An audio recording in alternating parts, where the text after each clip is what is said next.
Bimbo stayed awake the entire night. Her mind was racing, and no matter how hard she tried, sleep wouldn't come.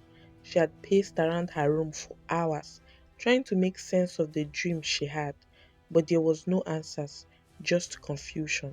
She kept staring blankly at the ceiling, and as if hoping it would reveal something to her, but nothing came. The clock ticked on, and soon it was morning.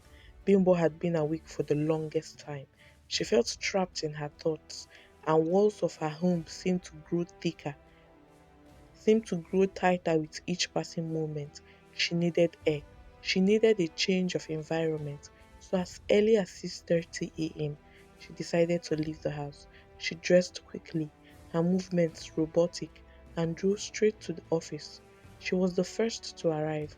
No one knew she was there. She opened the door, locked it behind her, and walked inside her office, leaving everything outside untouched. The only sign that Bimbo had arrived at the office was her car parked outside the building. Inside her office, Bimbo sat quietly. She didn't know what to do. She didn't know who to talk to. She just sat there, lost in her thoughts, not knowing how to share what she was feeling. The whole day felt like a waste. She was disorganized, angry, and confused, but couldn't figure out why. By 8 a.m., the staff began to trickle in, starting with her assistant. The assistant was used to arriving early to clean and prepare everything for Bimbo. When she opened the door, she was surprised to find her boss already in the office. "Good morning, ma," the assistant greeted her, but Bimbo answered with a cold, harsh tone that shocked her. "Morning," Bimbo said, her voice sharp. The assistant hesitated for a moment. "Is everything okay, ma?" she asked gently, but Bimbo, without warning, snapped at her, raising her voice. "I said everything is fine," Bimbo shouted. The assistant was taken aback. She could feel the tension in the air. Something was clearly wrong, but she didn't know what. She stayed quiet, not wanting to upset her boss further, and got to work. The rest of the staff arrived shortly after. They were all surprised to see Bimbo in the office this early. But when they greeted her, she didn't even look up. She did not answer. They could all sense that something was wrong, but none of them knew how to help. As the day wore on, Bimbo's mood grew darker. She felt anger rising inside her, but she couldn't explain why. It was like a storm inside her that she couldn't control. She didn't want to be around anyone, and she started to hate everything: the office, the people, even the work. She just wanted to be left alone, but she couldn't escape the feeling of anger and frustration. Her assistant, who had noticed the heavy air around Bimbo, tried to stay out of her way. She kept her distance, not wanting to make things worse, but she knew something was wrong. It was clear that Bimbo wasn't herself today. Around midday, there was a loud noise from Bimbo's office. The assistant was busy in another room when she heard things had been thrown away, papers scattered, and items crashing to the floor. Startled, she rushed into the office, and to her shock, she found Bimbo lying on the floor. "Bimbo, ma, ma," the assistant cried, rushing to her side. Bimbo wasn't moving. She was unconscious, her body limp and still. The assistant screamed for help, and the other staff rushed in. They rushed her to the hospital, hoping for the best. The doctors did all they could, attaching machines, checking her vitals, but after some time, they all turned away in silence. They could find no signs of life. "She's gone," one of the doctors said quietly, shaking his head. The assistant couldn't believe it. "No, she's not gone. Please check again," she begged, her voice breaking with emotion. "There has to be something wrong. She can't be gone." But the doctors insisted that there was nothing more they could do. Still, the assistant refused to accept it. She stood her ground, refusing to let them take Bimbo's body.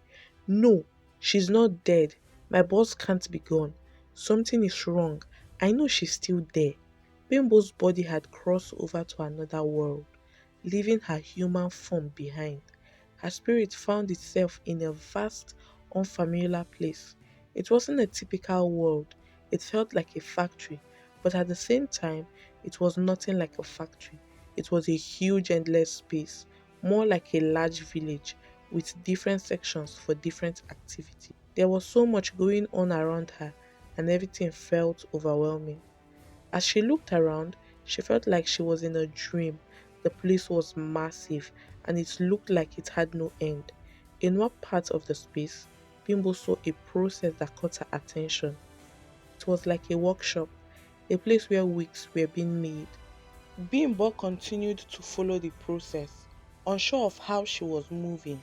It felt like she was both walking and floating at the same time. She wasn't sure how she was doing it, but she couldn't stop. She was drawn to follow the path step by step, not knowing where it would lead her. As she moved through the vast space, Bimbo came across another section of the factory. This place was disturbing. She saw workers, but they weren't humans. These were demons. Their bodies were dark, their faces twisted with evil, and they were busy cutting the hairs of dead people who had been in line. The hairs were being removed one after another. The demons continued to walk, cutting hairs from the heads of those who had passed away. The hairs were taken by another demon, who carefully transported them to another section. Bimbo watched as the hairs were mixed with dark, dirty, possessed mixture. The hairs were blended with other strange, demonic substances that Bimbo couldn't understand. Once the mixture was complete, they took it to the final stage of the process. There, Bimbo saw something she could never forget. The hairs, once processed, transformed into wigs, beautiful, breathtaking wigs of every kind. They were long, short, curly, wavy locks, and even more. The wigs were shining, perfect in every way, but Bimbo could see the evil in them. Some wigs had bright, unnatural colors: pink, green, purple, orange, and so many other colors that seemed to scream in an unnatural way. Others were dark and silk, and there were different mini demons assigned to each. Bimbo couldn't understand how something so beautiful could come from such a horrifying process. She was stunned. She covered her mouth in shock, unable to say anything, just staring at the wigs. She kept following the process, unable to look away. The hairs were sorted by color and type, each wig neatly placed into cartons. The demons walked fast, packing the wigs carefully into the boxes. When everything was packed, another demon began to prepare the goods for shipment. A large container drove into the warehouse. The container was filled with boxes of wigs, stacked high and ready to be delivered. The demons told the drivers what to do. The drivers were human, but they weren't acting like normal humans. They were following instructions given by the demons in strange foreign tongues, but somehow Bimbo could understand them as though they were speaking English. The demons gave the drivers a list of addresses, places where the wigs would be delivered. They were real addresses in the human world. The drivers took the list, knowing exactly where to go, but the scene changed again. She was transported to another location, this time to a meeting room. Here, Bimbo saw a group of people. They were discussing how they would distribute the wigs, the strategies they would use to get the wigs into the hands of the retailers and users. The demons told the distributors how to capture people's attention, how to get them hooked on the wigs. They gave specific instructions on how to manipulate the customers and turn them into buyers, where souls are captured, chained, and tormented in the underworld. That was how Bimbo got to see them in the first place. The ads she saw online, those were part of their strategies. Bimbo could hardly believe her eyes. She saw everything, the whole dark process unfolding before her. As the meeting came to an end, Bimbo felt something strange. The distributors, one by one, turned and looked at her. Their eyes were fixed on her, all of them staring at her in unison. A chill ran down her spine. She couldn't move. It felt as though something invisible was pulling her back. and just as the room seemed to close in on her, she heard Psalm 51, 1 to 2, 10 to 12. She suddenly found herself pulled away. Before she knew it, she was back in the hospital. She opened her eyes and blinked, disoriented.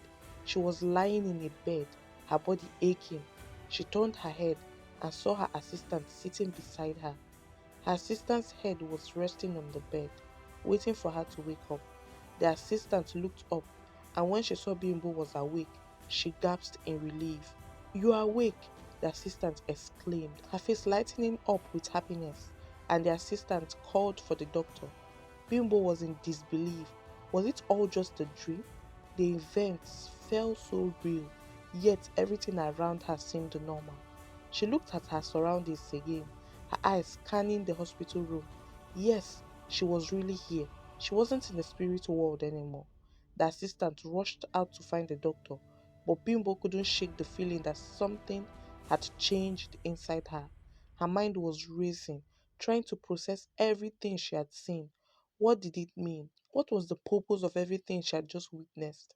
She had no answers, only questions. But one thing was clear: the dream or vision had left a deep mark on her, and she wasn't sure how it would affect her future. Bimbo slowly stood up, still wearing the hospital blue robe. She walked out of the room, ignoring the calls of the staff as they tried to stop her. Her assistant, who had been calling for the doctor, saw her leaving.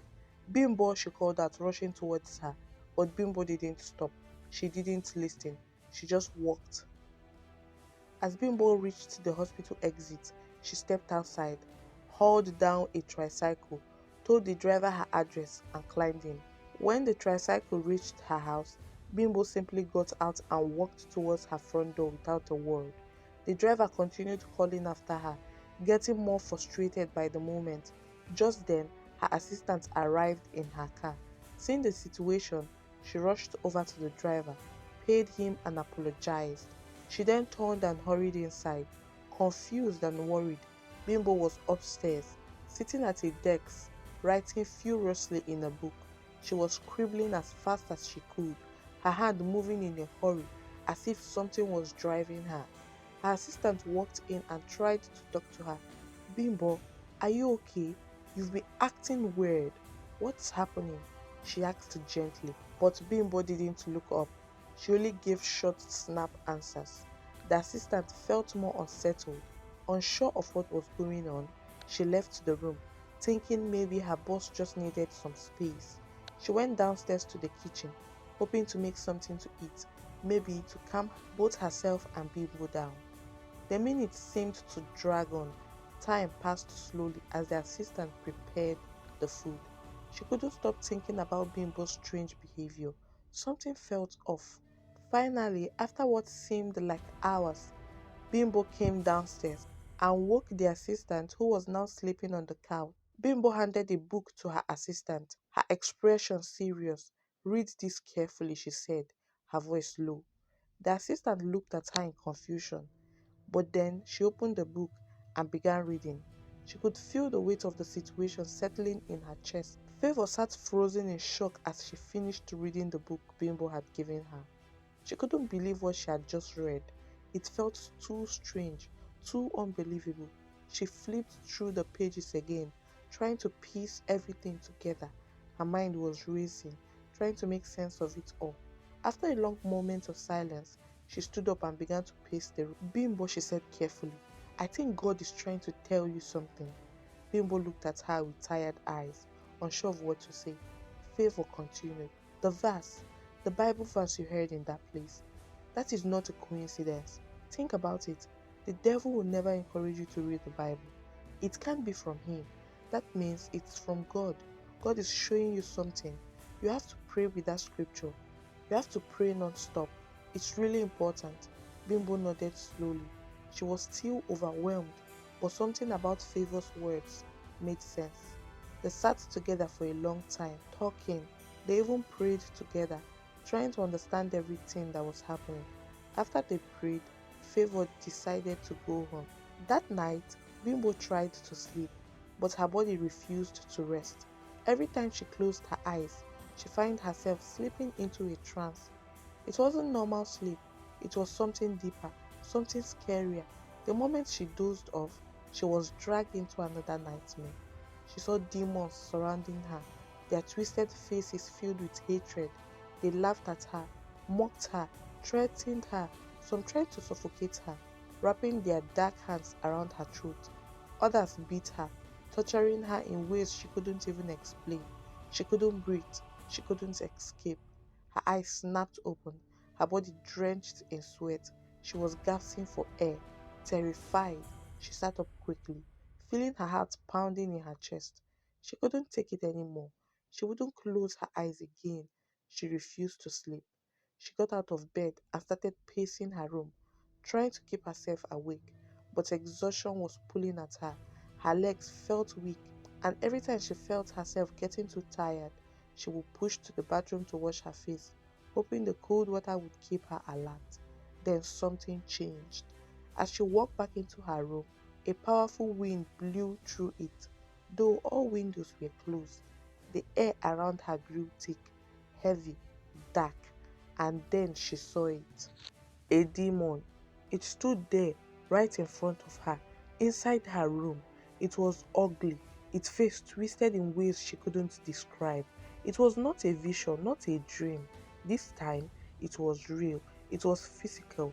She could see it, hear it, feel its presence. The demon spoke, its voice low and threatening. Return everything we have given you, it said.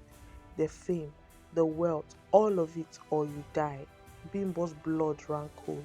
"What deal?" she asked, her voice shaking. "I have never seen you before. I don't know you. Leave me alone." The demon's eyes glowed as she stepped closer. "You signed a deal," it said. "Your blood sealed it." Bimbo's mind raced back to the day she had received her first shipment of wigs from that woman. The tiny pin that pricked her finger, the drop of blood on the strange note. "That was the deal," the demon said, as if reading her thoughts. "You signed it with your own blood, and the agreement is simple. You work for us or you die." Bimbo's body shook, but she found her voice. She was tired of the nightmares, the whispers, the fear. She clenched her fist and took a deep breath. "No," she said. The demon's face twisted with rage. "I said no," she repeated, her voice louder. "I will not work for you. I don't need anything from you. Take whatever you have given me. I don't want it." The demon moved closer, its hand stretching towards her. It was coming for her. Bimbo's heart pounded, and in that moment of panic, she screamed the only name she knew could save her: Jesus Christ. The moment his name left her lips, the demon let out a horrible shriek. Its body twisted, shaking violently, and in the blink of an eye it vanished. The room was silent again. The air felt tighter. Bimbo stood there, her whole body trembling. The fear was still in her chest, but she knew one thing: the name of Jesus had power, and the demons knew it too. Then she remembered the psalm she had heard when she was watching the wig making process. She ran to her bedside drawer, pulled out her Bible, and flipped through the pages. Her hands were shaking, but she found the passage. She sat on the floor, held the Bible close, and read it out loud. "Have mercy upon me, O God, according to your loving kindness, according to the multitude of your tender mercies. Blot out my transgressions. Wash me thoroughly from my iniquity, and cleanse me from my sin. Create in me a clean heart, O God, and renew a steadfast spirit within me. Do not cast me away from your presence, and do not take your Holy Spirit from me. Restore to me the joy of your salvation, and uphold me by your generous spirit." Amen. As she read, she felt something lift from her shoulders. A weight, an invisible burden was gone. Tears streamed down her face. She kept reading, kept praying. She knew now this was a battle she had to fight with prayer. The deal had been made, but she would not submit to it. Bimbo continued praying. She held onto her Bible tightly, reading the same verse over and over again. Each time she read it, she prayed with it. She whispered the words, then repeated them louder, letting them fill the room. The words became her shield, her refuge. She prayed, read and prayed again. She didn't stop. Before she realized it, the morning had come. Bimbo's spirit felt alive, charged with strength, filled with a deep sense of peace. She was in the presence of God and she could feel it, but her body was weak. The long hours of prayers had drained her physically. Then she heard a voice. It wasn't an audible voice, but she felt it deep in her heart. It was strong, yet gentle. It was filled with love. She had no doubt it was a holy voice. Sleep, my child. The moment she heard these words, a sudden calmness washed over her. It was as if an unseen hand touched her body, and all her exhaustion overwhelmed her at once. She couldn't resist it. She didn't have to prepare for sleep. She simply lay down. Her body relaxed, her breathing slowed, and she drifted into sleep, led by the Spirit. When Bimbo opened her eyes, she wasn't in her room anymore. She was standing in a vast empty land. It stretched endlessly with no houses, no trees, just emptiness. She looked around, trying to understand where she was. Then she saw him, the demon. He stood before her, its form as terrifying as ever, its dark eyes burned with rage, its face twisted in hatred. I will destroy you, the demon hissed. You cannot escape me. Bimbo clenched her fist. She was scared, but she refused to back down. No, she shouted. You have no power over me. The battle began. The demon rushed at her. She struggled against it. It wasn't a physical fight, it was a battle of power of will. She pushed back with everything inside her. As they fought, she suddenly remembered the verse she had been reading all night. She opened her mouth and started singing it. She spoke the words loudly, declaring them into the empty land.